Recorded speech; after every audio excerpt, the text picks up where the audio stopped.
장기화된 내수 침체로 경제 혈맥이 막혔지만 윤석열 정부만은 또 낙관론입니다.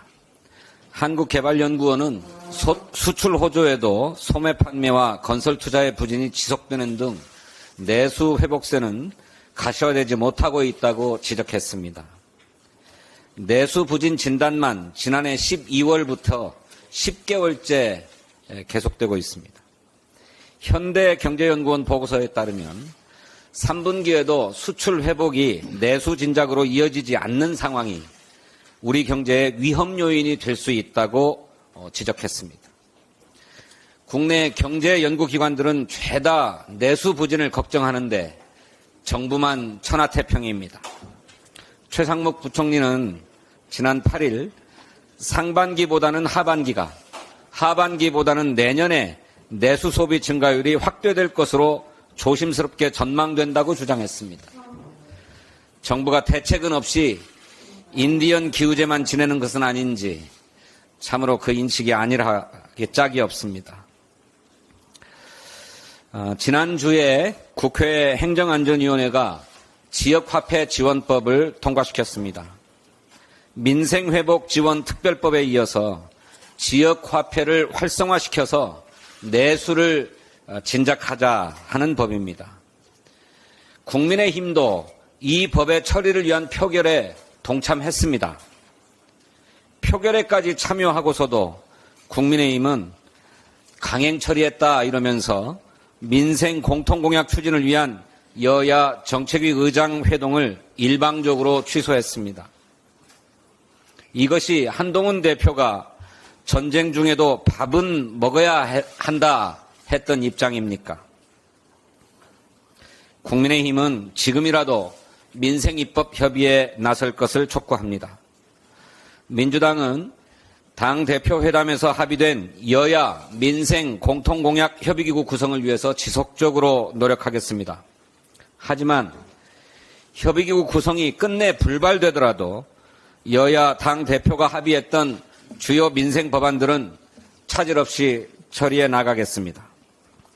성폭력범죄처벌법, 산업안전보건법, 농업재해대책법, 농업재해보험법, 화물자동차 운수법 등 국민 안전에 관한 법안, 남녀 고용 평등 일가정 양립법, 고용보험법, 근로기준법 등 저출생 해결을 위한 패키지법, 공공보건의료대학 설립 운영법, 지역의사 양성법, 국민건강보험법 등 공공의료 체계를 정비하는 법안, 모두 다 민생과 직결된 법안입니다.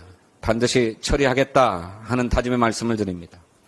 아울러 지구당을 부활시키기 위한 정당 정치 활성화를 위한 법안도 정기국회에서 신속하게 추진하겠습니다.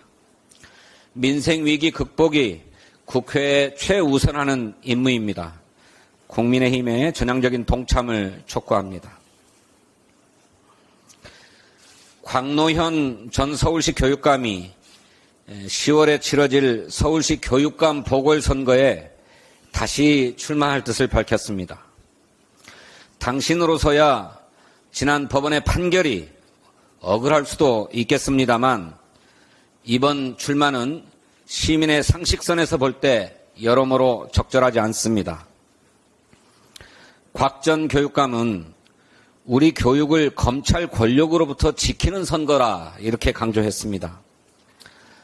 윤석열 정부의 무도한 검찰 권력의 남용이 어제 오늘 일은 아닙니다만 서울시의 초등, 중등 교육을 책임질 교육수장이 그 문제를 해결하겠다고 나설 일은 아닙니다. 또한 각종 교육정책을 두고 선의의 경쟁을 펼쳐야 할 보궐선거가 정쟁이 난무하는 정치판으로 전락하는 것도 시민이 바라는 바는 아닐 것입니다. 서울 시민의 눈으로 냉정하게 되돌아보고 자중하시기를 권고합니다. 2019년 12월 특별사면으로 피선거권이 회복되어서 출마 여부를 결정하는 것은 당신의 판단일 것입니다. 억울한 심정과 명예회복을 하고자 하는 당신의 의지도 잘 알고 있습니다. 그러나 광노현 교육감께서 귀히 여겨온 서울의 교육과 우리 학생들을 위해 현명하게 판단해 주시기를 바랍니다. 주변의 진심 어린 걱정과 우려를 살펴서 제고해 주실 것을 권고합니다. 감사합니다. 네, 이어서 박찬대 원내대표의 발언 있겠습니다.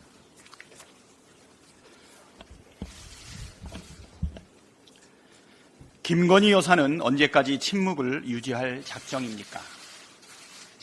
도이치모터스 주가 조작 의혹, 고속도로 특혜 의혹, 명품백 수수 사건, 순직 해병 수사 외압 개입 의혹에 이어 이제는 제21대 총선 공천 개입 의혹까지 터져나왔습니다. 전 국민이 경악하고 치를 떨고 있는데도 정작 의혹의 장본인이자 분노 유발자 김건희 여사는 이런 방구 말이 없습니다. 오죽하면 국민의힘 의원들이 나서서 검찰 수심위의 불기소 권고는 면죄부가 아니다. 김건희 여사가 직접 국민께 사과해야 한다. 이렇게 목소리를 높이겠습니까? 또한 최근 온라인에서 진보와 보수를 가리지 않고 김건희 여사의 공천 개입 의혹에 대해 최순실보다 더한 국정농단이다. 박근혜 전 대통령이 제20대 총선 때 친박 인사 공천에 개입했다가 징역 2년 실형을 받은 사실을 기억하라. 는 네티즌들의 성토가 들끓고 있습니다. 심지어 국민의힘 내부에서조차 터질 게 터졌다. 이럴까봐 총선 전에 김 여사한테 외국 나가라 했다는 증언까지 나오고 있습니다. 김건희 여사를 둘러싼 갖가지 의혹과 소문들이 여사 시리즈라는 이름으로 줄줄이 사탕처럼 계속 터져나오고 있습니다. 검찰의 수사 의지 없음은 이미 확인됐습니다. 특검이 유일한 답입니다. 민주당은 김 여사의 제21대 총선 공천 개입 의혹까지 포함한 김건희 특검법을 반드시 처리하겠습니다. 김건희 특검으로 법치국가 대한민국의 공정과 상식을 지켜내겠습니다. 대통령실이 순직해병 특검법과 김건희 특검법을 원색적으로 비난했습니다. 제3자 추천 방식 순직해병 특검법을 분칠한 제3자 특검법으로 김건희 여사의 총선 공천 개입 의혹을 추가한 김건희 특검법을 더 악화한 법안으로 폄훼했습니다. 도둑이 경찰 수사가 잘못됐다고 나무라는 격입니다. 대통령실이 잘 모르는 것 같은데 정말 분칠을 한 것은 개혁으로 포장한 연금개혁, 의료개혁, 노동개혁, 교육개혁이고 더 악화한 것은 민생과 국민 안전입니다. 혹시라도 대통령실이 제3자 추천안을 공약한 한동훈 대표를 돌려가기 하고 싶은 마음이라 하더라도 번지수를 한참 잘못 찾았습니다. 국회가 국민의 뜻을 받들어서 하는 정상적인 입법 활동을 비난하고 거부하는 것은 특검을 바라는 절대다수 국민을 비난하고 거부하는 것과 같습니다.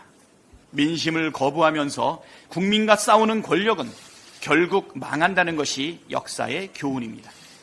민주당은 국민의 명령을 받들어 해병되어 온 특검법과 김건희 특검법을 기필코 관철시키겠습니다. 윤석열 정부의 국회 무시, 입법권 무시가 도를 넘었습니다. 어째 정치 분야 대정부 질문을 보신 국민께서 정말 분통 터져서 못 보겠다는 말씀 참 많이 주셨습니다. 국회와 싸우려고 드는 국무위원들의 오만과 독선, 자화자찬이 어쩌면 그렇게 윤석열 대통령과 똑같이 닮았느냐는 질타였습니다. 대통령과 정부의 일방독주에 대한민국의 시스템이 무너지고 국민의 삶이 위협받고 있는데 정작 권한과 책임을 가진 당사자들은 인정할 줄도 성찰할 줄도 반성할 줄도 모르는 뻔뻔한 태도로 일관하고 있습니다. 심지어 오늘 예정된 외교, 안보, 통일 대정부 질문에 출석해야 할 조태열 외교부 장관과 김용현 국방부 장관이 불출석한다고 합니다. 윤 대통령은 아무런 이유 없이 국회 개원식에 불참한 바 있습니다. 윤 대통령은 최근 움츠려들지 말고 싸워라. 국무의원들이 국회 때문에 국정을 다룰 수 없다는 시대의 망언으로 국무위원들에게 국회 무시에 명백한 신호를 보냈고, 국무위원들은 윤 대통령을 따라 대놓고 국회를 무시하고 있습니다. 헌정사상 이런 일이 있었습니까? 유신 독재, 전두환 독재 때도 이러지 않았습니다. 국무총리와 국무위원들은 헌법에 따라 국회의 요구가 있을 때에는 국회에 출석해 답변을 해야 할 의무가 있습니다. 그럼에도 국무위원들이 중대하고 특별한 사유 없이 대정부 질문에 불출석하는 것은 국회와 헌법을 무시하는 것입니다. 외교부 장관과 국방부 장관은 대외 일정을 핑계로 대고 있지만 행사 내용을 살펴보면 기념 촬영과 주제 발표 및 토론, 만찬 등이 중심인 행사로 장관 참석이 필수적인 양자회동 등은 늦은 시간에 진행됩니다. 외교부 장관과 국방부 장관에 이어 문체부 장관도 불출석하겠다는 의사를 밝혀왔습니다. 대놓고 국회를 무시하고 헌법을 무시하는 행정부의 행태를 강력하게 규탄합니다.